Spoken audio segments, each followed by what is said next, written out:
Finalement, bon, les chats c'est bien, mais c'est quand même mieux de rencontrer les gens en chair et en os, parce que c'est vrai que il y a un contact.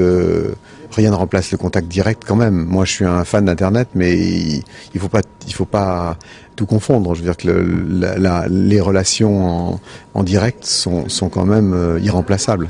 Ici, géographiquement, on peut rencontrer les gens qui sont dans la ville. Avec Internet, on peut communiquer avec des gens qui sont dans un autre pays et qui sont donc c'est tout à fait différent. Pour chacun, les souvenirs d'enfance sont imprimés dans le cœur et imprimés dans la sensibilité.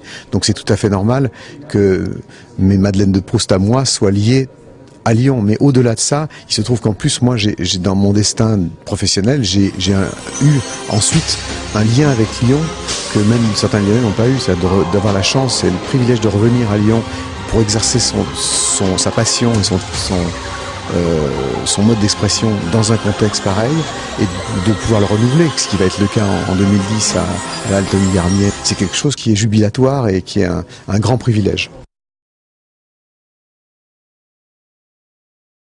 C'est vraiment une tournée qui est placée sous le signe, je pense, de l'innovation et des surprises, avec l'idée de vouloir utiliser finalement et de profiter de toute la magie des spectacles que je peux faire en extérieur, mais de l'apporter dans un lieu tout à fait extraordinaire qui est la Altony Garnier, mais justement pour pouvoir être plus en contrôle à la fois du son, à la fois de la scénographie. Souvent en extérieur on peut être victime des intempéries, de la pluie, du vent, etc.